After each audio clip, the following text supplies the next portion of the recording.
Les brumes matinales de novembre s'accrochaient aux branches nues des chênes centenaires de la forêt de Champagne, comme des linceuls abandonnés par les morts.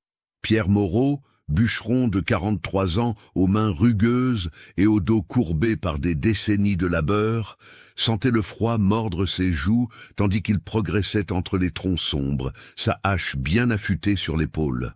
L'hiver de 1754 s'annonçait rude, et les bourgeois de Reims payaient bien pour du bois sec. Le silence de la forêt était troublant, presque surnaturel. Pas un chant d'oiseau, pas un frémissement de feuilles mortes sous les pattes d'un écureuil. Même le vent semblait retenir son souffle. Pierre s'arrêta, inquiet.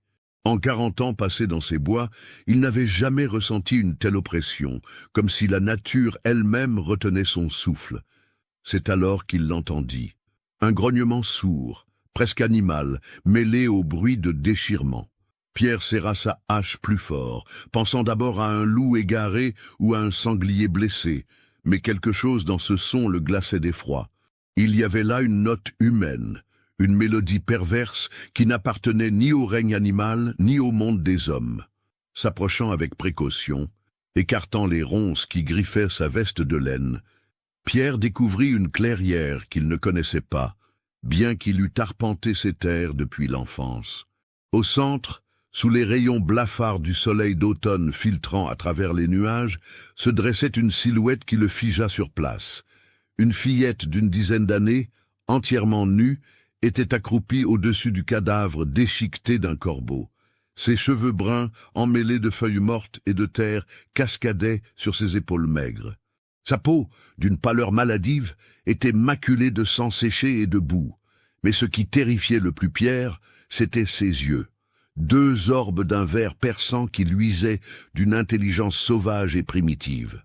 La fillette leva la tête vers lui, un morceau de chair crue entre les dents, du sang dégoulinant sur son menton. Elle ne montrait aucune honte, aucune peur, seulement une curiosité animale. Un grognement sortit de sa gorge, suivi d'un cri aigu qui résonna dans toute la forêt comme un appel venu des tréfonds de la terre. « Mon Dieu !» murmura Pierre, reculant d'un pas, sa hache tremblant dans ses mains moites. La créature, car il ne pouvait concevoir qu'il s'agissait là d'une enfant normale, se redressa avec une agilité féline. Ses mouvements étaient fluides, presque dansants, comme si elle ne connaissait pas la maladresse propre aux humains. Elle inclina la tête, l'observant avec la même intensité qu'un prédateur étudie sa proie. Pierre voulut fuir, mais ses jambes refusaient de lui obéir. La fillette fit un pas vers lui, puis un autre. À chaque mouvement, des sons gutturaux s'échappaient de ses lèvres, une langue incompréhensible qui semblait remonter aux origines du monde. Ses pieds nus, couverts de coupures et de cicatrices, foulaient le sol gelé sans qu'elle paraisse sentir le froid. « Qui es-tu » balbutia Pierre, sa voix se brisant dans sa gorge sèche. Pour toute réponse, la fillette émit une série de claquements de langue, puis se mit à tourner autour de lui, l'examinant sous tous les angles. Pierre remarqua alors les marques étranges qui couvraient son corps, des cicatrices géométriques gravées dans sa chair, des motifs qui ne ressemblaient à rien de connu. Certaines étaient anciennes, d'un blanc nacré, d'autres plus récentes, encore rosâtres. Soudain, la fillette s'immobilisa. Ses narines frémissaient, comme si elle humait son odeur. Puis, sans prévenir, elle poussa un hurlement qui fit s'envoler tous les corbeaux perchés dans les arbres alentours. Le son était si strident, si chargé d'une angoisse primitive que Pierre sentit ses genoux fléchir. Dans un élan de courage désespéré, le bûcheron brandit sa hache. « Reste où tu es, démon !» cria-t-il, sa voix résonnant dans la clairière, désormais silencieuse. Mais la fillette ne semblait pas comprendre la menace. Elle inclina de nouveau la tête, comme intriguée par cet objet brillant. Puis, avec une rapidité stupéfiante, elle s'élança vers lui. Pierre n'eut que le temps de faire un pas de côté avant qu'elle ne bondisse exactement là où il se trouvait une seconde plus tôt. Elle atterrit en position accroupie, ses mains griffues plantées dans la terre humide, levant vers lui un regard où brillait une intelligence troublante, mêlée à quelque chose de totalement sauvage. « Tu n'es pas humaine » souffla Pierre, reculant vers la lisière de la clairière. La fillette se redressa lentement, ses yeux verts ne quittant jamais les siens.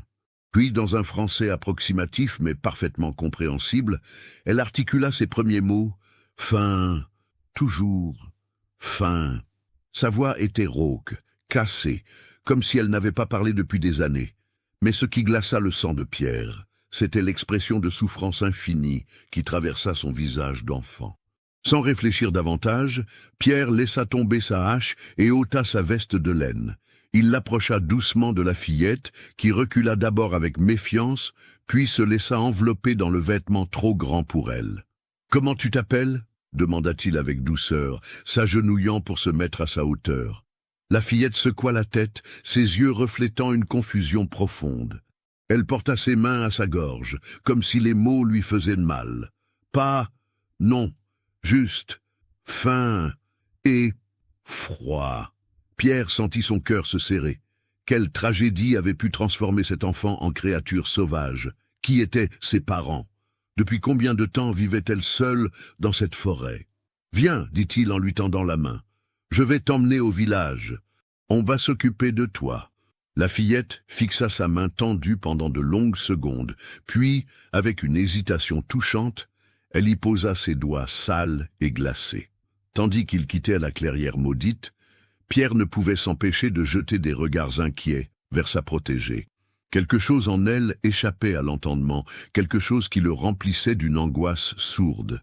Les cicatrices sur son corps, sa façon de se mouvoir, ses yeux trop perçants pour son âge, tout cela composait un mystère dont il pressentait qu'il ne voudrait peut-être jamais connaître la solution.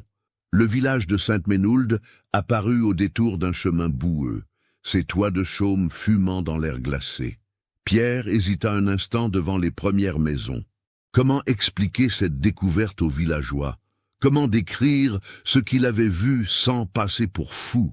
La fillette serra sa main plus fort en apercevant les habitations, un tremblement parcourant tout son corps. Elle marmonna quelques mots dans sa langue étrange, puis répéta en français « Danger, danger partout ». « Non », la rassura Pierre, bien qu'il ne fût pas certain de ses propres paroles. « Ici, tu seras en sécurité. » Mais en prononçant ces mots, il sentit un frisson glacé lui parcourir l'échine. Car quelque chose lui disait que cet enfant n'apportait pas seulement le mystère dans leur vie tranquille, mais peut-être aussi une malédiction dont aucun d'entre eux ne pourrait mesurer l'ampleur. La première personne qu'ils croisèrent fut Marguerite Levasseur, la sage-femme du village, une femme robuste de 50 ans, aux mains expertes et au regard perçant.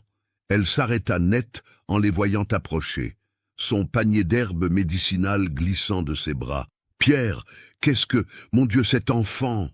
La fillette se cacha derrière le bûcheron, mais Marguerite avait eu le temps d'apercevoir son état. Ses yeux s'emplirent d'une pitié mêlée d'effroi. « D'où vient-elle? Dans quel état elle est? Je l'ai trouvée dans la forêt, » expliqua Pierre, choisissant soigneusement ses mots. Elle semble avoir vécu seule pendant longtemps. Marguerite s'approcha avec précaution, parlant à la fillette d'une voix douce. « N'aie pas peur, petite, je ne te ferai aucun mal. » Mais lorsqu'elle tendit la main vers l'enfant, celle-ci recula brusquement en émettant un sifflement menaçant qui fit reculer la sage-femme. « Elle a peur du contact, » constata Marguerite, troublée, « comme un animal sauvage. Pierre, cet enfant a besoin de soins immédiats. Et il faut prévenir le curé. » La nouvelle de la découverte se répandit dans le village comme une traînée de poudre. Bientôt, une foule de curieux se rassembla devant la maison de Marguerite, où la fillette avait été conduite. Chacun avait son opinion sur l'origine de cette enfant mystérieuse. « C'est sûrement une enfant abandonnée par des saltimbanques », déclara Henri Dubois, le forgeron, en croisant ses bras musclés. « Ou une orpheline échappée d'un couvent », suggéra Marie Fontaine, l'épouse du meunier.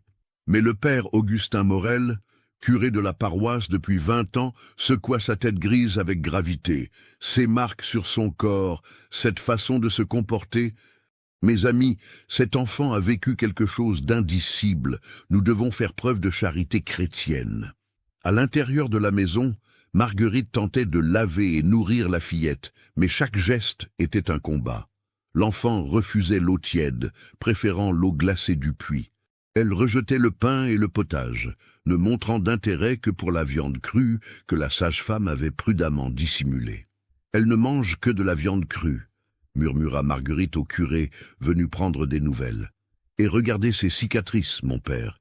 Elles forment des motifs, comme si elles avaient été faites volontairement. » Le père Morel examina les marques étranges, son visage se creusant d'inquiétude. Certaines cicatrices ressemblaient effectivement à des symboles, d'autres à des motifs géométriques qu'il n'arrivait pas à identifier. « Il faut lui donner un nom », déclara-t-il finalement, « une identité chrétienne. Je propose Eugénie, en l'honneur de Sainte Eugénie, protectrice des enfants abandonnés. Et pour le nom de famille, demanda Marguerite, Durand, un nom simple qui lui donnera une place dans notre communauté. Ainsi naquit officiellement Eugénie Durand, bien que cette identité fût aussi artificielle que les vêtements qu'on lui avait donnés et qu'elle s'obstinait à arracher chaque nuit. Les premières semaines furent éprouvantes pour tous. Eugénie refusait de dormir dans un lit, préférant se recroqueviller dans un coin, sur le sol nu. Elle ne supportait pas d'être touchée et réagissait violemment à tout bruit soudain. Ses nuits étaient peuplées de cauchemars qui la faisaient hurler dans sa langue mystérieuse. Mais le plus troublant était sa capacité d'apprentissage. En quelques jours seulement, elle maîtrisait des mots français qu'elle n'avait jamais entendus. Elle observait tout avec une intensité dévorante, mémorisant les gestes, les expressions, les habitudes des villageois avec une précision stupéfiante. « C'est comme si elle réapprenait à être humaine », confia Marguerite au père Morel. « Mais parfois, je surprends dans ses yeux quelque chose de si sauvage, de si ancien, que j'en ai la chair de poule. » Le curé acquiesça gravement. Il avait lui aussi remarqué cette dualité troublante chez l'enfant. Durant les offices, Eugénie restait immobile, mais ses yeux ne quittaient jamais l'autel, fixant le crucifix avec une intensité qui mettait mal à l'aise les fidèles. Un mois après son arrivée au village, Eugénie prononça ses premières phrases complètes. Elle était assise près de la cheminée chez Marguerite, observant les flammes danser, quand elle déclara d'une voix claire « Les hommes en robe noire, ils m'ont fait mal, longtemps. » Marguerite faillit laisser tomber son ouvrage de couture. « Quels hommes? Eugénie, où ça ?» Mais l'enfant secoua la tête, ses yeux se voilant comme si un rideau de brouillard recouvrait ses souvenirs. Loin, très loin, dans le froid et le noir. Ces révélations fragmentaires alimentèrent les spéculations du village. Qui étaient ces hommes en robe noire, des moines, des sorciers, et qu'avaient-ils fait à cette pauvre enfant pour la transformer en créature sauvage? Les réponses commenceraient à émerger quand la nouvelle de l'existence d'Eugénie parviendrait aux oreilles de savants parisiens, avides de percer les mystères de la nature humaine. Car cette fillette aux yeux verts n'était que le début d'une histoire qui remettrait en question tout ce que l'on croyait savoir sur l'humanité. D'où me suivez-vous? Laissez un commentaire. Paris, hiver, 1754.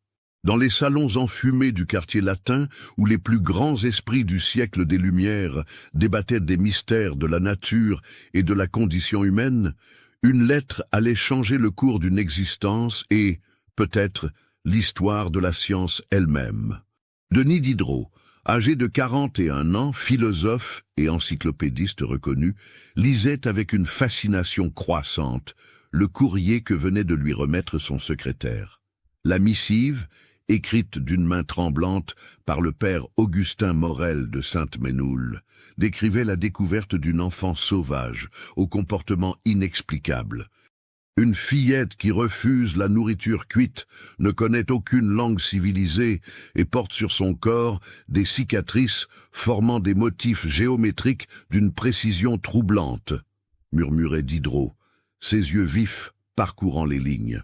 Voilà qui défie les théories de Rousseau sur l'état de nature. Il reposa la lettre sur son bureau encombré de manuscrits et de livres, puis se dirigea vers la fenêtre donnant sur la rue Saint-André-des-Arts. Les pavés gelés reflétèrent la lumière blafarde de ce mois de décembre, et les passants emmitouflés se hâtaient vers leur destination, ignorant qu'à quelques lieues de là, un mystère susceptible de révolutionner la compréhension de l'humanité attendait d'être élucidé. « Jacques !» appela-t-il son secrétaire, « faites préparer ma voiture. Et envoyez un message à Monsieur de Buffon et au docteur Malouin. Dites-leur qu'une découverte extraordinaire requiert leur expertise immédiate. » 3 jours plus tard, un carrosse aux armoiries de l'Académie royale des sciences franchissait les portes du village de Sainte-Ménould.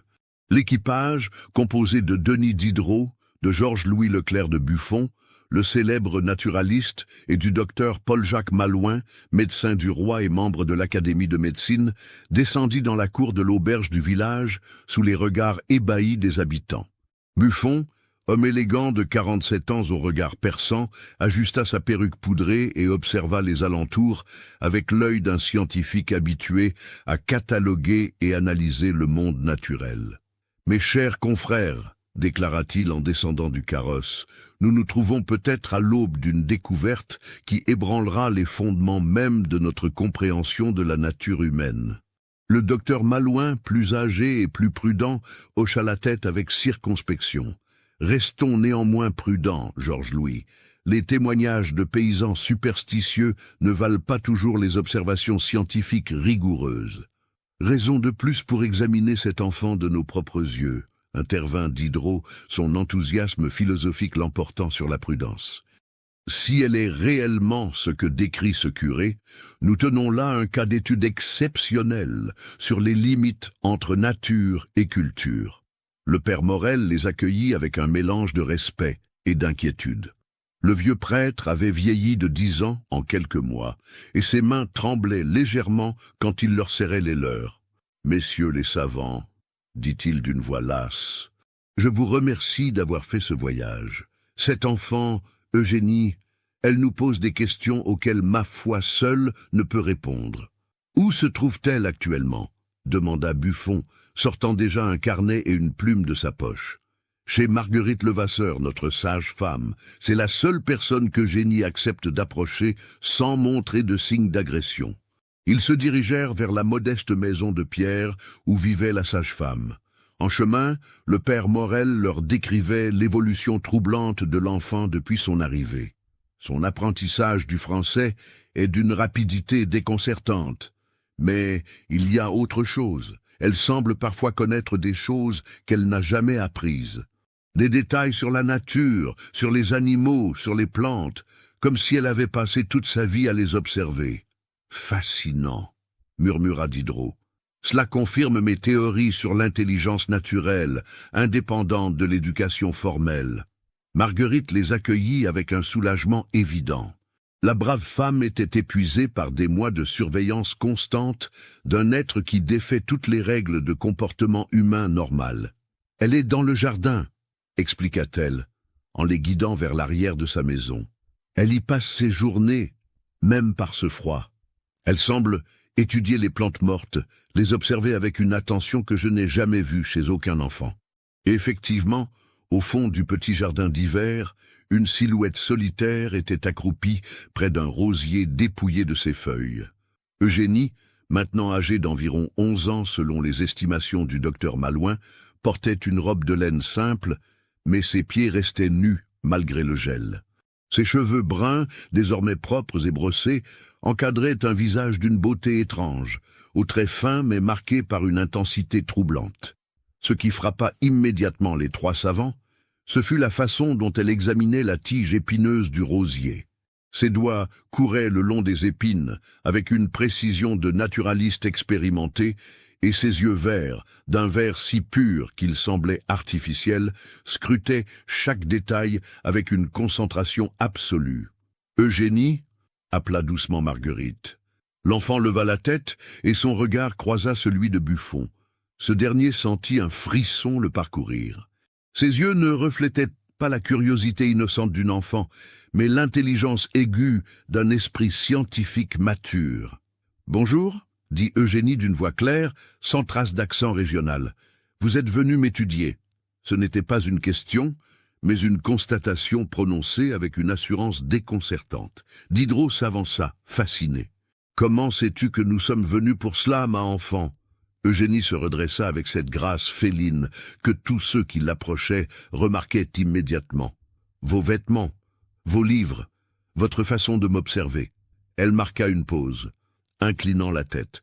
Et puis, je sens votre curiosité. Elle a une odeur particulière. Le docteur Malouin fronça les sourcils. Une odeur? Que veux-tu dire par là?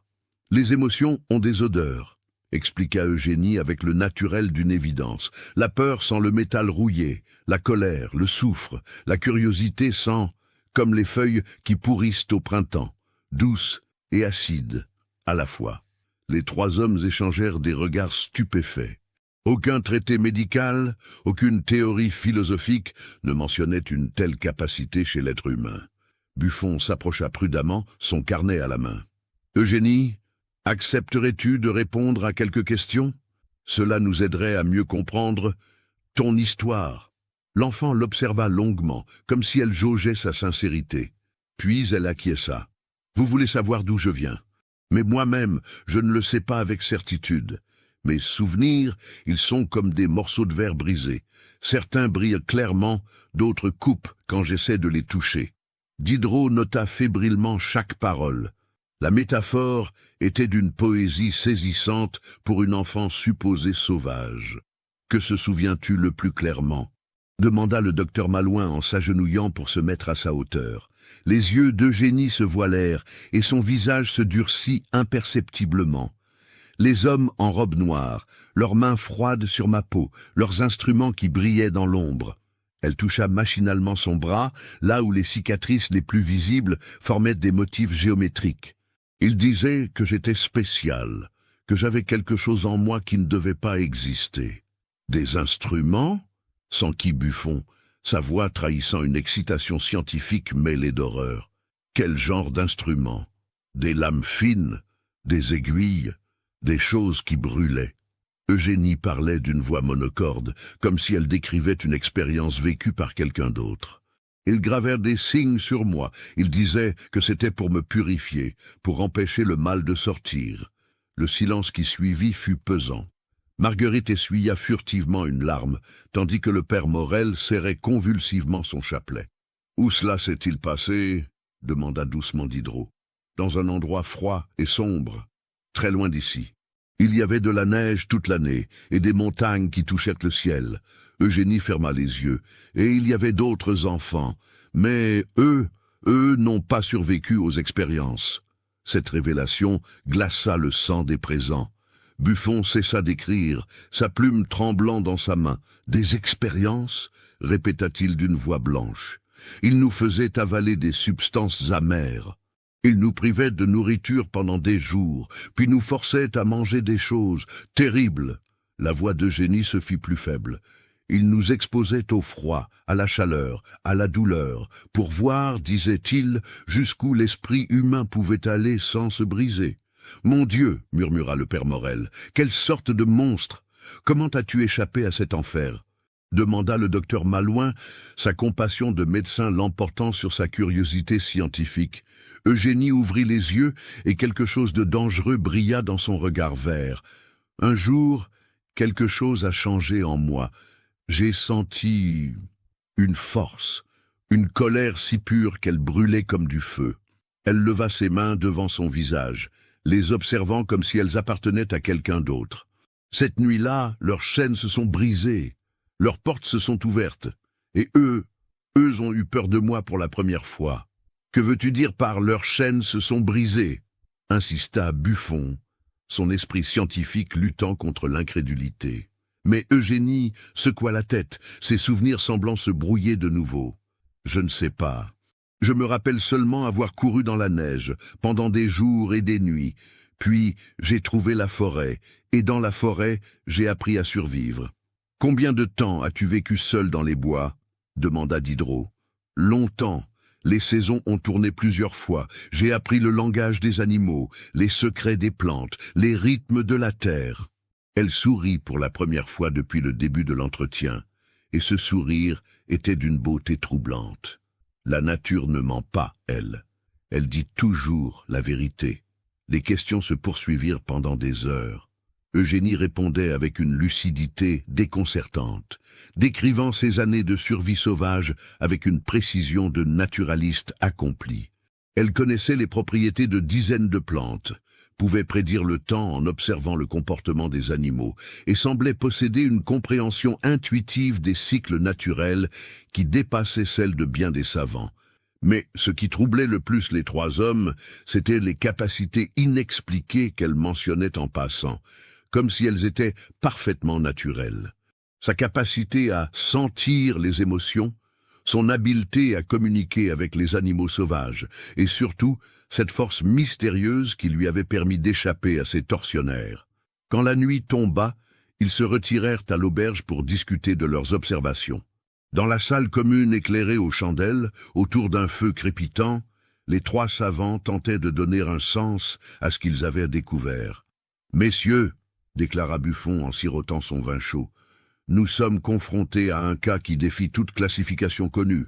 Cet enfant présente des capacités qui relèvent soit du prodige naturel, soit de quoi ?»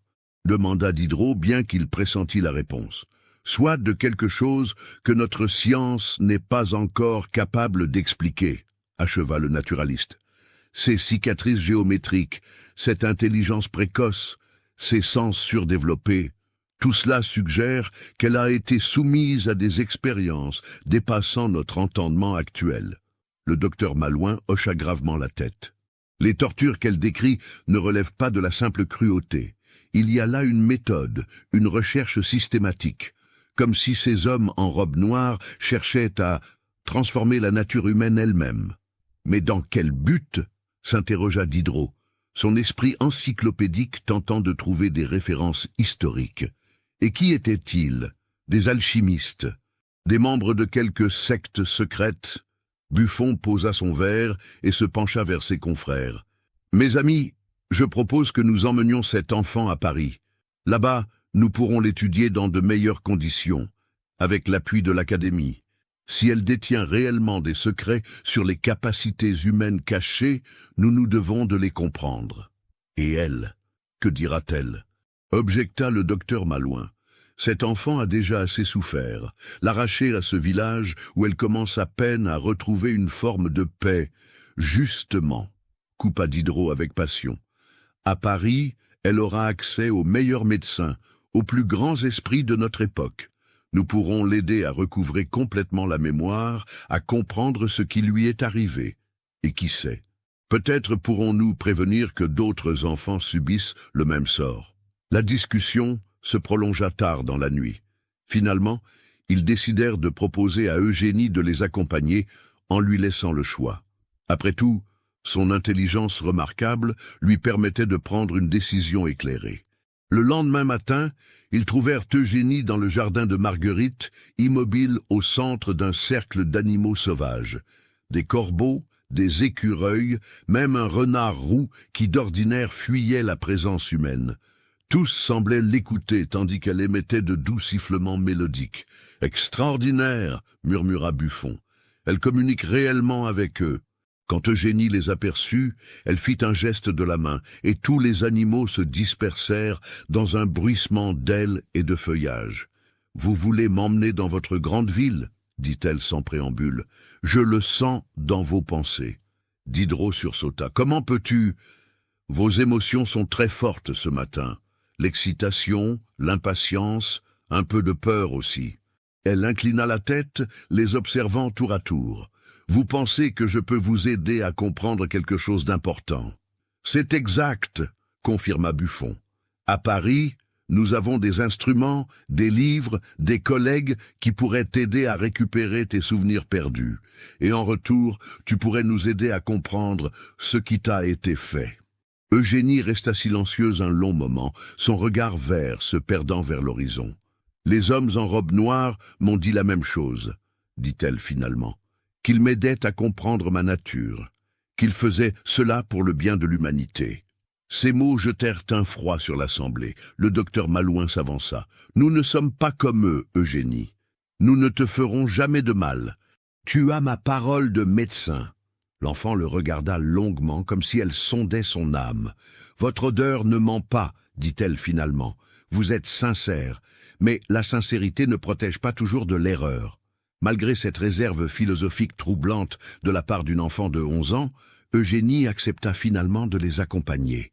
Mais à une condition, Marguerite devait venir avec eux. Elle est la seule qui comprenne ma douleur, expliqua-t-elle. Sans elle, je redeviendrai sauvage. Marguerite, malgré ses réticences à quitter son village natal, accepta finalement. L'affection sincère qu'elle portait à cet enfant extraordinaire l'emportait sur ses propres craintes.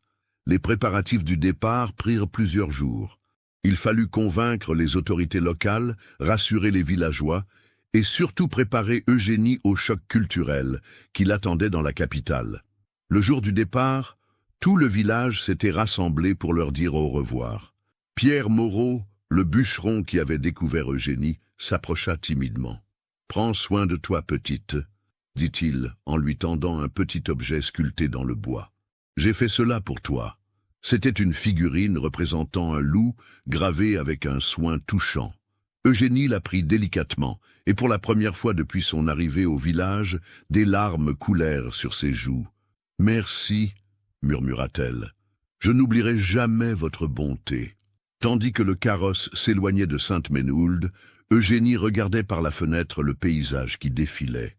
Mais Marguerite remarqua que son expression n'était pas celle d'une enfant excitée par l'aventure. C'était plutôt celle de quelqu'un qui se dirigeait consciemment vers un destin incertain, avec le courage né de l'expérience de la souffrance. « Tu as peur ?» lui demanda doucement la sage-femme. « Non, » répondit Eugénie. « Pas peur, mais je sens que cette ville va changer quelque chose en moi. Quelque chose d'irréversible. » Elle serra plus fort la figurine de bois dans sa main. « J'espère seulement que je resterai suffisamment humaine pour me souvenir d'où je viens. » Ces paroles énigmatiques résonnèrent dans le carrosse silencieux tandis qu'il s'enfonçait dans la campagne française, se dirigeant vers Paris et vers un destin que nul d'entre eux ne pouvait encore imaginer. Paris, janvier 1755. L'hôtel de l'Académie royale des sciences, situé au Louvre, bruissait d'une agitation inhabituelle. Dans ses couloirs de marbre blanc, où résonnaient habituellement les discussions feutrées des plus grands savants de France, des murmures excités couraient de laboratoire en laboratoire. La nouvelle de l'arrivée d'Eugénie Durand s'était répandue comme une traînée de poudre dans tout le milieu scientifique parisien. Buffon avait installé la fillette et Marguerite dans un appartement discret de la rue Saint-Antoine. Mais il avait rapidement fallu aménager des locaux spéciaux pour les examens qu'elle devrait subir. Car très vite, il était devenu évident qu'Eugénie n'était pas un cas d'étude ordinaire. Dès la première semaine, les observations avaient révélé des anomalies qui défaient toute explication rationnelle. Le docteur Antoine Petit, anatomiste réputé de l'Académie de médecine, avait été le premier à noter des particularités physiologiques troublantes. « Messieurs, » déclara-t-il lors d'une séance extraordinaire de l'Académie, cet enfant présente des caractéristiques anatomiques qui remettent en question nos connaissances sur le corps humain. Dans l'amphithéâtre bondé, une cinquantaine de savants écoutaient avec fascination. Voltaire lui-même était présent, sa curiosité philosophique piquée par les récits qu'on lui avait faits de cette enfant mystérieuse. Sa température corporelle est constamment inférieure de 2 degrés à la normale. Pourtant, elle ne montre aucun signe de souffrance due au froid. Ses réflexes sont 3 fois plus rapides que la moyenne, et ses sens dépassent l'entendement. Le docteur Petit marqua une pause dramatique avant de poursuivre. Lors de tests d'acuité visuelle, elle a pu lire des caractères d'imprimerie à une distance de 100 pieds. Son ouïe lui permet de percevoir des sons que nos instruments les plus fins ne captent pas. Et son odorat. Que dire de son odorat? L'interrompit avec impatience le marquis de Condorcet. Elle peut identifier l'état émotionnel d'une personne en respirant simplement son odeur. Plus troublant encore, elle semble capable de détecter certaines maladies avant même que les symptômes n'apparaissent. Un murmure parcourut l'assistance. Voltaire se pencha vers son voisin, Jean le Rond d'Alembert, et murmura avec ironie « Voilà qui ferait de cet enfant une concurrente redoutable pour nos médecins de la faculté. » Mais d'Alembert ne souriait pas. Le mathématicien, esprit rigoureux s'il en était, avait assisté à quelques-unes des séances d'observation, et ce qu'il avait vu le troublait profondément. « Ce n'est pas tout. » poursuivit le docteur Petit. Ces cicatrices présentent une particularité unique. Elles ne sont pas seulement superficielles, elles ont modifié la structure même de ces tissus, créant des motifs qui semblent fonctionnels. Fonctionnels, répéta Buffon, qui prenait des notes détaillées. Regardez par vous-même. Le docteur déroula une série de dessins anatomiques détaillés, fruits de semaines d'observation. Les cicatrices d'Eugénie, reproduites avec une précision scientifique, révélaient effectivement des motifs d'une complexité saisissante. Certaines formaient des spirales parfaites, d'autres des réseaux géométriques qui semblaient suivre les lignes de force du corps humain. On dirait un système, murmura d'Alembert en étudiant les dessins, comme si ces marques formaient un réseau cohérent, destiné à modifier le fonctionnement naturel de l'organisme. Diderot, qui était resté silencieux jusqu'alors, se leva brusquement. « Messieurs, nous perdons de vue l'essentiel. Cet enfant n'est pas un spécimen de laboratoire. C'est un être humain qui a souffert d'atrocités inimaginables. Nos recherches doivent viser à comprendre son calvaire, pas à satisfaire notre curiosité morbide. » Ces paroles jetèrent un froid dans l'assemblée. Buffon le rappela à l'ordre d'un regard sévère. « Denis, personne ici ne souhaite faire du mal à cet enfant, mais elle représente une opportunité unique de faire progresser nos connaissances sur la nature humaine. N'est-ce pas là le but de toute science ? À condition de ne pas reproduire les erreurs de ceux qui l'ont martyrisé, rétorqua Diderot. Cette tension reflétait un débat plus profond qui agitait l'Académie depuis l'arrivée d'Eugénie. Certains, menés par Buffon, prenaient une approche purement scientifique, multipliant les tests et les expériences pour percer ses secrets. D'autres, conduits par Diderot, insistaient sur l'aspect humain et éthique de la situation. Pendant ce temps, dans son logement de la rue Saint-Antoine, Eugénie subissait effectivement une batterie de tests, qui, bien que moins brutaux que ceux qu'elle avait endurés dans sa captivité antérieure, n'en demeuraient pas moins éprouvants. Chaque matin, elle se rendait à l'académie accompagnée de Marguerite qui veillait jalousement sur son bien-être. Les premières semaines, les examens avaient été relativement simples. Tests de mémoire, d'acuité sensorielle, observation comportementale. Mais progressivement, les savants parisiens avaient voulu aller plus loin. Eugénie, lui demanda un jour le docteur Malouin, « Accepterais-tu de nous montrer comment tu communiques avec les animaux ?» Il se trouvait dans une petite cour intérieure de l'académie, où l'on avait installé des cages contenant divers animaux, des rats de laboratoire, un chat, quelques oiseaux. Eugénie observa ces créatures prisonnières avec une tristesse évidente. « Ils souffrent, dit-elle simplement. Leurs cris de détresse empoisonnent l'air. Tu peux vraiment les entendre ?» insista le docteur avec fascination. « Pas entendre, sentir, comprendre. » Eugénie s'approcha de la cage contenant un corbeau particulièrement agité. Celui-ci a été capturé il y a 3 jours. Il a une compagne et des petits qui l'attendent. Il préférerait mourir plutôt que de rester enfermé. Elle tendit sa main vers les barreaux et le corbeau, qui s'était montré agressif avec tous ceux qui l'avaient approché, vint immédiatement se percher sur ses doigts. « Comment fais-tu cela » demanda Buffon, émerveillé. « Je lui parle dans la langue que tous les êtres vivants comprennent, » répondit Eugénie. « La langue de l'empathie. » Elle ferma les yeux et commença à émettre une série de sons étranges, mi-sifflement, mi-chant, qui semblaient provenir du plus profond de sa gorge. Le corbeau répondit par des croassements doux, et bientôt, tous les animaux de la cour s'étaient calmés, écoutant cette mélodie primitive avec une attention fascinée. « Extraordinaire !» murmura Voltaire, qui assistait à la séance.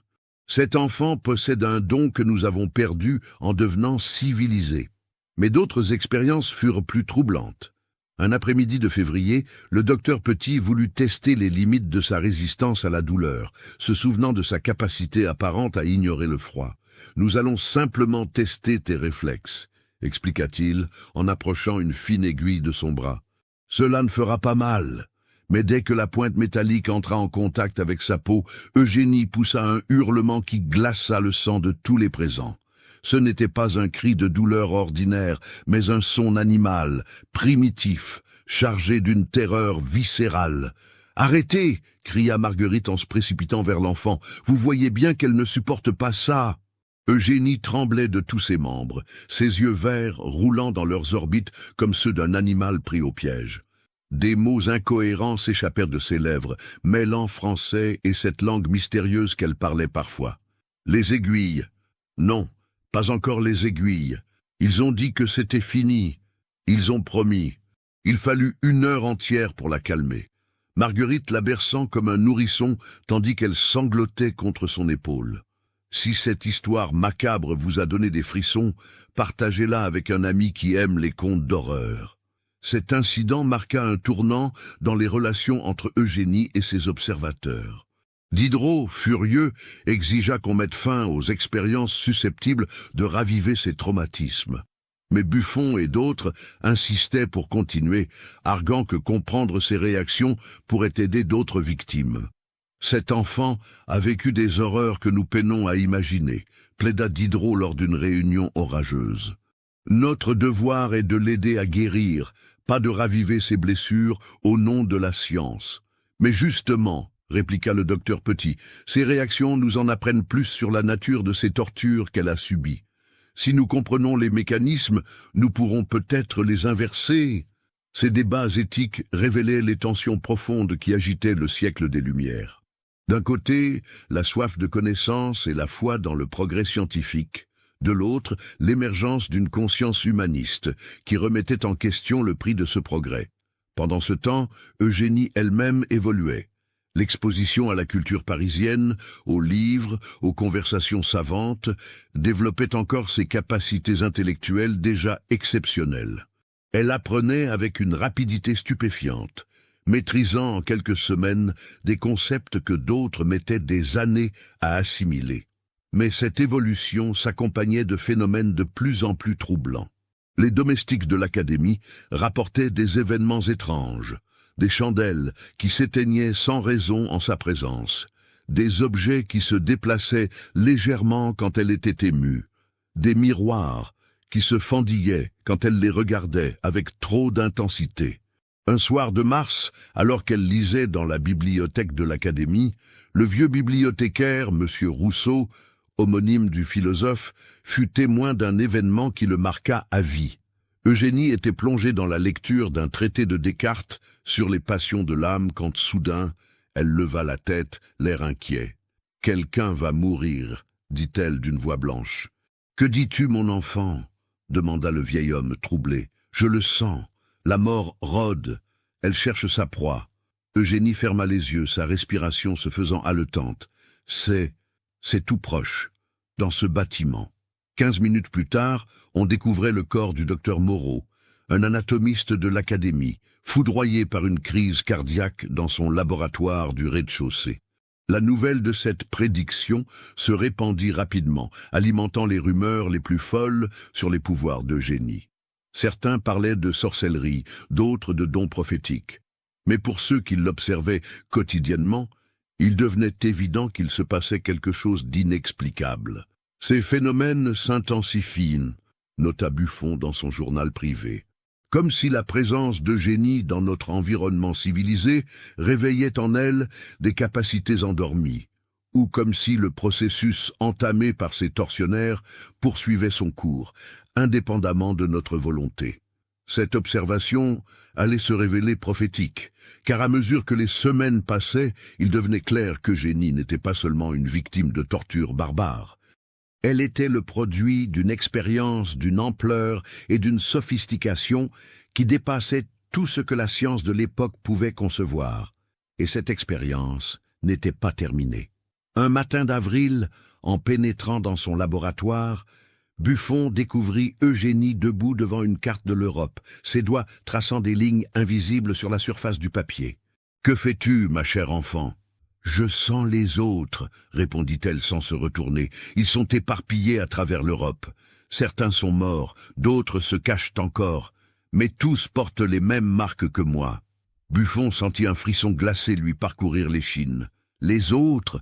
Quels autres? Les enfants de l'expérience, mes frères et sœurs de souffrance. » Elle se tourna vers lui, et ses yeux verts brillaient d'une lueur inquiétante.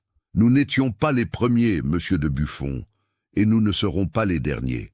Cette révélation allait bouleverser toute leur certitude et révéler l'ampleur terrifiante du complot dans lequel ils venaient de s'engager.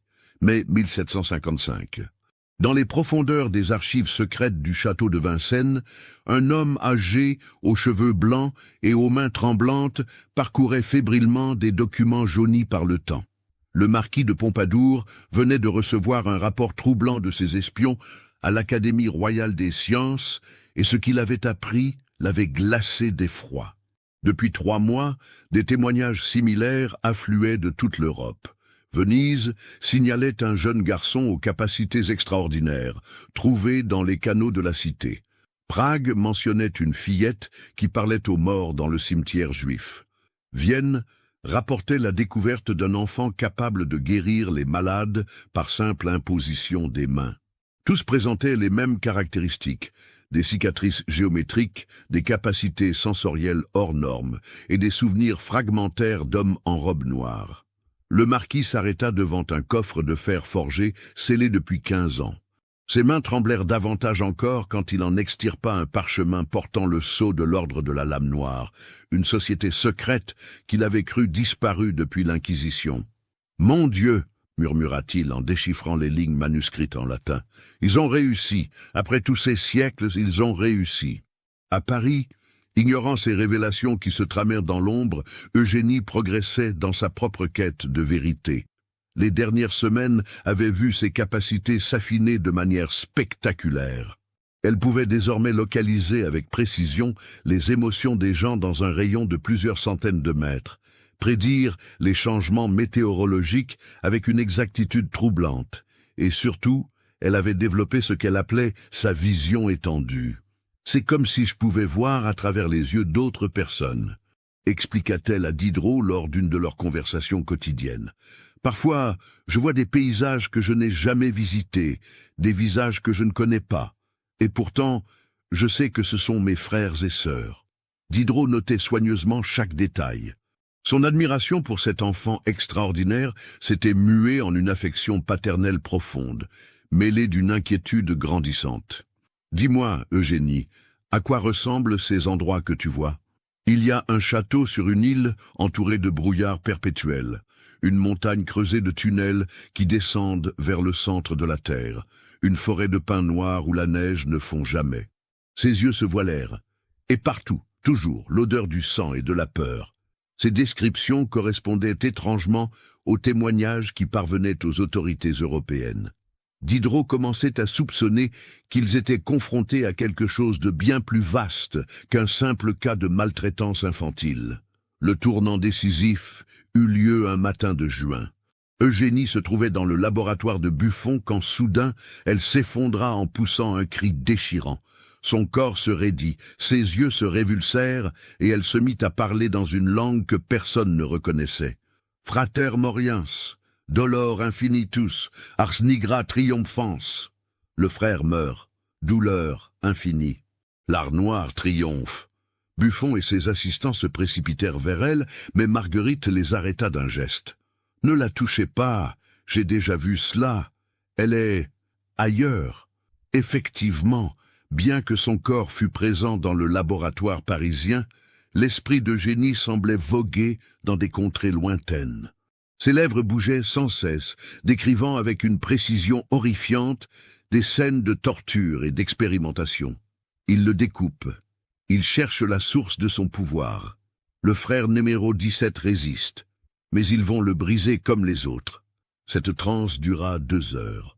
Quand Eugénie revint à elle, elle était d'une pâleur cadavérique, et des larmes de sang coulaient de ses yeux. « Il est mort », murmura-t-elle, « mon frère de Munich. Ils l'ont tué parce qu'il refusait de leur obéir. » 3 jours plus tard, un courrier arriva de Munich avec une nouvelle qui glaça l'assistance. Un jeune garçon, aux capacités extraordinaires, détenu par l'université de médecine pour études scientifiques, avait été retrouvé mort dans sa cellule. Officiellement, il s'agissait d'un suicide. Mais les témoins parlaient d'un corps mutilé, portant des marques d'instruments chirurgicaux. Cette corrélation ne pouvait plus être ignorée. Diderot convoqua une assemblée extraordinaire de l'Académie, réclamant la présence de tous les membres éminents, y compris Voltaire et d'Alembert. « Messieurs, déclara-t-il d'une voix grave, nous ne sommes plus face à un simple cas d'étude. Nous sommes confrontés à un réseau international d'expérimentateurs qui utilisent des enfants comme sujet de recherches interdites. » L'Assemblée était sous le choc. Voltaire, d'ordinaire prompt à l'ironie, restait silencieux, visiblement troublé par les implications de cette révélation. « Que proposez-vous » demanda Buffon, bien qu'il pressentît déjà la réponse. « Nous devons protéger Eugénie. Et nous devons découvrir qui sont ces hommes en robe noire avant qu'ils ne viennent la reprendre. » Car désormais, il ne faisait plus de doute qu'ils viendraient. Les capacités grandissantes d'Eugénie, sa connexion mystérieuse avec les autres enfants du réseau, tout cela faisait d'elle un élément trop précieux pour être abandonné. Cette nuit-là, dans son appartement de la rue Saint-Antoine, Eugénie ne dormait pas. Elle se tenait debout devant la fenêtre, scrutant les rues sombres de Paris comme si elle guettait quelque chose. « Ils arrivent !» dit-elle à Marguerite qui tentait de la convaincre de se coucher. « Je sens leur odeur sur le vent, l'odeur de l'encens et du sang séché. »« Qui arrive, ma chérie ?» demanda la sage-femme, bien qu'elle redoutât la réponse. « Mes créateurs, ceux qui ont fait de moi ce que je suis. » Eugénie se tourna vers elle, et Marguerite fut frappée par la maturité troublante de son regard. « Ils viennent récupérer leur propriété. »« Tu n'es la propriété de personne, » protesta Marguerite avec véhémence. « Tu es une enfant, tu as des droits, une dignité. » Eugénie sourit tristement. « Ma chère Marguerite, vous ne comprenez pas encore. Je ne suis plus vraiment une enfant, pas depuis qu'ils ont fini leur œuvre. » Elle leva ses mains devant ses yeux, les observant comme si elles lui étaient étrangères. « Je suis devenue quelque chose d'autre, quelque chose qui ne devrait pas exister. » Ces paroles énigmatiques prirent tout leur sens le lendemain, quand Diderot fit une découverte qui bouleversa toute leur certitude. En fouillant dans les archives de la Bibliothèque royale, à la recherche de références historiques sur des phénomènes similaires, il était tombé sur un manuscrit médiéval décrivant les activités de l'Ordo Lamae Nigrae, l'ordre de la lame noire. Selon ce document, daté du XIIIe siècle, cet ordre secret, composé de moines défroqués et d'alchimistes hérétiques, poursuivait depuis des siècles un objectif terrifiant: créer une race d'êtres humains aux capacités supérieures, destinés à devenir les maîtres de l'humanité ordinaire. Ils enlèvent des enfants dans toute l'Europe, lut Diderot à haute voix devant l'Assemblée réunie d'urgence. Des enfants choisis pour leur intelligence ou leur capacité naturelle exceptionnelle. Ils les soumettent à des processus qu'ils appellent l'art de la transformation, torture rituelle, ingestion de substances alchimiques, modification corporelle, endoctrinement mental. Le silence qui suivit était pesant. Buffon finit par articuler la question que tous se posaient. Dans quel but? Créer des êtres hybrides, à mi-chemin entre l'humanité et quelque chose d'autre, des créatures douées de pouvoirs qui dépassent l'entendement humain, mais conservant suffisamment d'humanité pour servir leurs desseins. Diderot marqua une pause, son visage blême. Selon ce manuscrit, ils auraient déjà réussi par le passé, mais leur création se serait toujours retournée contre eux. Voltaire se pencha en avant, sa curiosité philosophique l'emportant sur son dégoût. Et que sont devenues ces créations précédentes? Le manuscrit reste vague. Il parle de purification par le feu, de chasse aux démons, de villages entiers rayés de la carte. Diderot referma le livre ancien. Mais il mentionne aussi que certaines ont survécu, se cachant parmi les humains ordinaires, transmettant leurs capacités à leur descendance. Cette révélation jeta un froid glacial sur l'Assemblée. Si ces informations étaient exactes, Eugénie n'était pas seulement une victime. Elle était potentiellement le précurseur d'une nouvelle espèce, conçue pour supplanter l'humanité. « Il nous faut plus d'informations », déclara d'Alembert avec sa rigueur habituelle. « Des preuves tangibles, pas seulement des légendes médiévales. » C'est alors qu'un incident extraordinaire vint confirmer leurs pires craintes. Cette nuit-là, vers 3 heures du matin, les habitants du quartier de l'Académie furent réveillés par un bruit assourdissant. Toutes les cloches de Paris s'étaient mises à sonner simultanément, sans raison apparente, mais ce n'était rien comparé à ce qui se passait dans l'appartement d'Eugénie. Marguerite se réveilla en trouvant la fillette debout au centre de la pièce, ses bras tendus vers le ciel, ses yeux brillant d'une lueur verdâtre dans l'obscurité. Autour d'elle, tous les objets métalliques de l'appartement, chandeliers, couverts, miroirs, vibraient en émettant une note musicale cristalline. « Eugénie !» cria Marguerite, mais sa voix fut couverte par un grondement sourd qui semblait provenir du sol lui-même. L'enfant ne l'entendait pas. Ses lèvres bougeaient, prononçant des mots dans cette langue ancienne que personne ne comprenait. Et à chaque syllabe qu'elle articulait, l'intensité du phénomène augmentait. Soudain, tous les miroirs de l'immeuble se brisèrent simultanément. Les fenêtres explosèrent vers l'extérieur, projetant des éclats de verre dans la rue déserte. Et au centre de ce chaos, Eugénie poussa un cri qui n'avait plus rien d'humain. « Ils viennent, frère 23, est en danger, l'air noir se réveille !» Sa voix résonnait avec une puissance surnaturelle, comme amplifiée par une force invisible. Puis, aussi soudainement qu'il avait commencé, le phénomène cessa. Eugénie s'effondra, inconsciente, tandis que le silence retombait sur Paris. Le lendemain matin, l'incident fit sensation dans toute la capitale.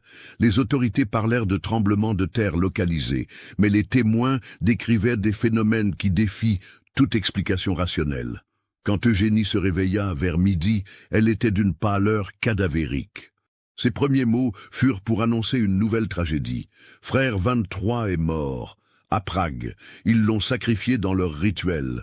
Elle se tourna vers Marguerite, ses yeux verts emplis d'une tristesse infinie. Nous ne sommes plus que 7 maintenant. 7 survivants de leur première expérience. Buffon, alerté par un domestique affolé, arriva 1 heure plus tard accompagné de Diderot. L'état de l'appartement les stupéfia.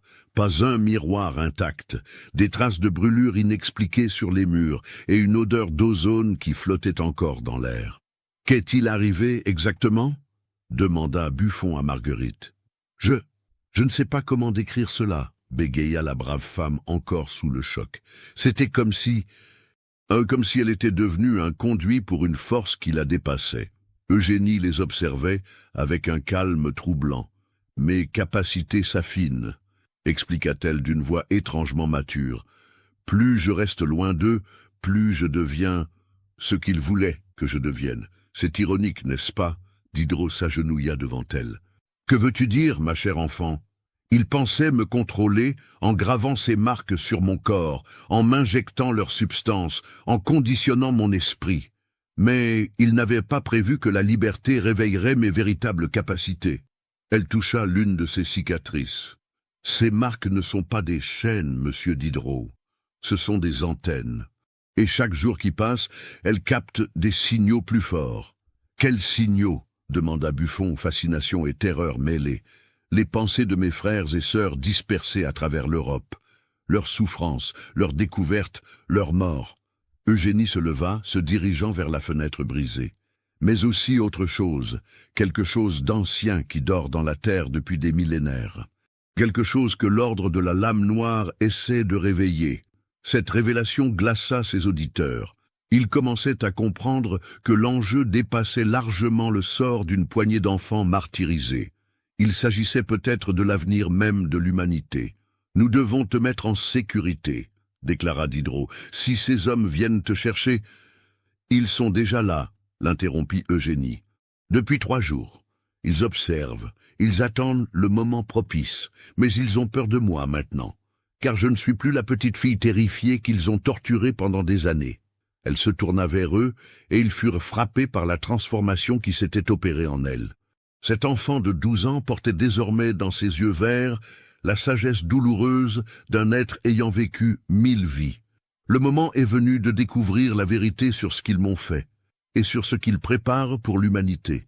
Soutenez notre chaîne en cliquant sur le bouton Merci en forme de cœur, afin que nous puissions continuer à vous proposer des histoires aussi sombres et captivantes que celle-ci. Le soir même, 3 silhouettes encapuchonnées furent aperçues rôdant autour de l'immeuble de la rue Saint-Antoine. Leur présence confirma les pressentiments d'Eugénie. L'ordre de la Lame Noire était venu récupérer sa création. Mais ils découvriraient bientôt que leur ancienne victime était devenue quelque chose qu'ils n'avaient jamais anticipé. Un être capable de les défier sur leur propre terrain. La confrontation finale approchait, et avec elle, la révélation d'un secret qui ferait trembler les fondements mêmes de la civilisation. La nuit du 21 juin 1755 marqua à jamais l'histoire secrète de l'Europe. Dans les souterrains oubliés de Paris, sous les fondations mêmes de l'Académie royale des sciences, un affrontement millénaire entre la science et l'occultisme allait atteindre son paroxysme. Tout avait commencé 3 heures plus tôt, quand Eugénie avait brutalement saisi le bras de Diderot. Ils sont en mouvement. Cette nuit, ils tenteront de me reprendre. Ses yeux verts brillaient d'une détermination farouche. Mais j'ai un avantage qu'ils n'ont pas prévu. Lequel ?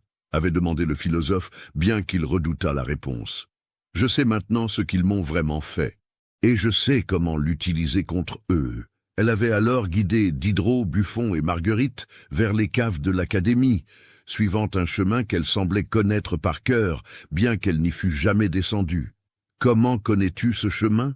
s'était inquiété Buffon. « Parce que mes frères et sœurs sont venus avant moi, leurs souvenirs coulent maintenant dans mes veines. » Ils avaient débouché dans une crypte médiévale que les plans officiels ne mentionnaient pas. Sur les murs de pierre, des fresques anciennes représentaient des scènes troublantes. Des hommes en robe noire pratiquant des rituels sur des enfants. Des créatures hybrides émergeant de cocons organiques. Des symboles géométriques identiques à ceux gravés sur le corps d'Eugénie. « Mon Dieu !» avait murmuré Marguerite. « Cet endroit existe depuis des siècles. Depuis le XIIIe siècle, précisément, avait confirmé Eugénie. L'ordre de la Lame Noire a établi des sanctuaires dans toutes les grandes cités européennes.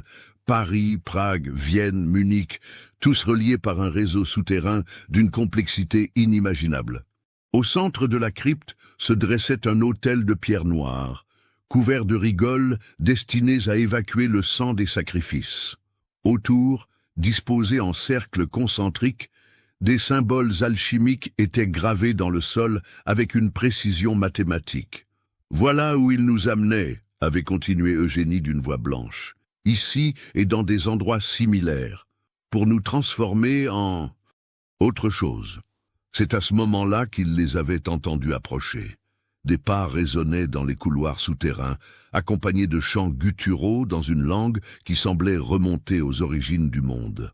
3 silhouettes avaient émergé de l'obscurité, leurs visages dissimulés par des capuches noires, leurs mains gantées tenant des instruments d'une beauté morbide. « Eugénie », avait dit le plus grand des 3 hommes d'une voix caverneuse, « il est temps de rentrer à la maison. Ma maison est ici, maintenant », avait répliqué la fillette sans reculer d'un pouce, « avec des gens qui m'aiment pour ce que je suis, pas pour ce que vous voulez faire de moi. » L'homme avait rejeté sa capuche en arrière, révélant un visage émacié, aux traits nobles, mais marqué par des décennies de pratiques interdites. Ses yeux d'un bleu glacé ne reflétaient aucune humanité. « Vous ne comprenez pas ce qu'elle est réellement », s'était-il adressé à Diderot et Buffon. « Cette enfant n'est plus humaine. Nous l'avons transformée en quelque chose de supérieur, un être de transition vers l'étape suivante de l'évolution. En la torturant, avait explosé Diderot, en la mutilant, quel genre de monstres êtes-vous ? Des visionnaires, avait répondu l'homme avec un calme terrifiant. Depuis 8 siècles, l'ordre travaille à l'amélioration de l'espèce humaine. Nous avons découvert les secrets de la transformation corporelle et spirituelle dans les textes interdits de l'Antiquité. Eugénie et ses frères sont les premiers succès complets de nos recherches. Les premiers de combien ? Avait demandé Buffon, sa curiosité scientifique l'emportant malgré lui sur sa répulsion. Des centaines sont prévues, puis des milliers. Une race nouvelle qui remplacera progressivement l'humanité défaillante. L'homme avait fait un pas vers Eugénie. Mais pour cela, nous avons besoin de nos prototypes. Ils sont trop précieux pour être perdus. C'est alors qu'Eugénie avait révélé la véritable ampleur de sa transformation. « Vous avez commis une erreur fatale », avait-elle déclaré, sa voix résonnant étrangement dans la crypte. « Vous pensiez créer des serviteurs obéissants, mais vous avez créé des êtres capables de vous dépasser. Ses cicatrices s'étaient mises à luire d'une faible phosphorescence verdâtre. L'air lui-même semblait vibrer autour d'elle, chargé d'une énergie invisible. Impossible, avait balbutié l'un des hommes en noir. Le conditionnement mental est irréversible. Vous ne pouvez pas résister à votre contrôle, avait achevé Eugénie avec un sourire terrifiant. Détrompez-vous. Chaque jour passé loin de vos tortures a révélé de nouveaux aspects de ma nature. Et maintenant, elle avait levé ses mains, et tous les objets métalliques de la crypte s'étaient mis à vibrer en harmonie. Les instruments des hommes en noir leur avaient échappé, attirés vers Eugénie comme par un aimant invisible. Maintenant, je suis devenu ce que vous redoutiez le plus, votre création qui se retourne contre vous. La bataille qui avait suivi défait toute description rationnelle. Eugénie, cette fillette de 12 ans, avait affronté 3 hommes entraînés aux arts interdits avec une puissance qui transcendait les lois physiques. Ses gestes créaient des ondes de force qui faisaient exploser la pierre. Sa voix émettait des fréquences qui semblaient déchirer la réalité elle-même. Mais le plus terrifiant était la façon dont elle semblait puiser dans les expériences de ses frères et sœurs morts. À chaque attaque, elle murmurait un nom, pour Johann de Munich, pour Maria de Prague, pour tous ceux que vous avez détruits.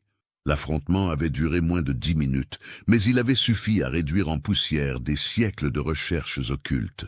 Quand le silence était retombé, les 3 hommes gisaient inconscients, leurs instruments brisés, leurs secrets révélés. « Ils ne reviendront plus », avait déclaré Eugénie, en s'effondrant, épuisée par l'effort. L'ordre de la lame noire n'est plus qu'un souvenir. Mais Diderot avait remarqué quelque chose de troublant dans ses yeux, une lueur qui n'y était pas auparavant. Quelque chose de froid et de calculateur. « Eugénie, que ressens-tu maintenant » avait-il demandé avec prudence. « La liberté » avait-elle répondu, « et le pouvoir, un pouvoir que je commence tout juste à comprendre. » Dans les jours qui suivirent, la véritable ampleur de la transformation d'Eugénie se révéla. Elle n'était plus seulement une enfant aux capacités exceptionnelles. Elle était devenue quelque chose d'entièrement nouveau, un être hybride possédant les souvenirs et les expériences de tous ses frères et sœurs défunts, augmenté par des siècles de recherches alchimiques. « Je vois maintenant ce qu'il voulait créer », expliqua-t-elle à Buffon lors de leur dernière entrevue. « Une espèce supérieure, débarrassée des faiblesses de l'humanité. Ils ont échoué parce qu'ils ont sous-estimé la capacité de leur création à évoluer au-delà de leurs attentes. »« Et que comptes-tu faire de ces capacités ?» avait demandé le naturaliste avec appréhension. Eugénie avait souri, et ce sourire contenait une sagesse millénaire mêlée à une innocence d'enfant. « Les utiliser pour protéger l'humanité, bien sûr. Car malgré tout ce qu'ils m'ont fait subir, je reste profondément attaché à l'espèce qui m'a donné naissance. » Elle avait marqué une pause. « Mais je ne peux plus vivre parmi vous. Ma présence devient perturbante pour l'ordre naturel. » Le dernier témoignage de Marguerite, consigné dans les archives secrètes de l'Académie, décrivait les adieux d'Eugénie. « Elle est venue me voir une dernière fois, la veille de son départ. Elle avait l'apparence d'une jeune fille de 12 ans, mais dans ses yeux brûlait la sagesse de l'éternité. Elle m'a embrassé, m'a remercié pour ma tendresse, puis elle a disparu dans la brume matinale, emportant avec elle tous les secrets de l'ordre de la lame noire. Les autorités officielles classèrent l'affaire comme un cas de fugue d'orpheline, mais dans les cercles savants de l'Europe, on murmurait qu'une nouvelle espèce était née, quelque part entre l'humanité et l'inconnu.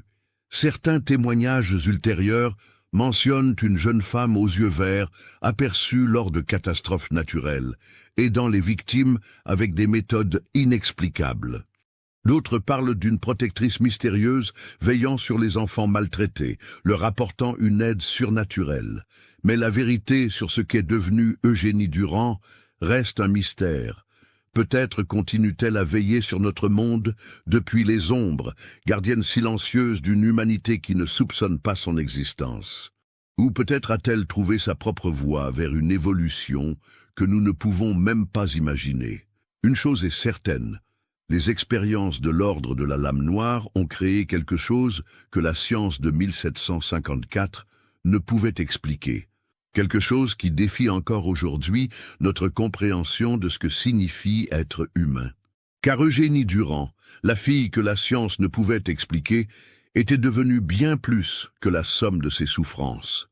Elle était devenue l'incarnation même du mystère éternel de l'existence, un pont entre ce que nous sommes et ce que nous pourrions devenir.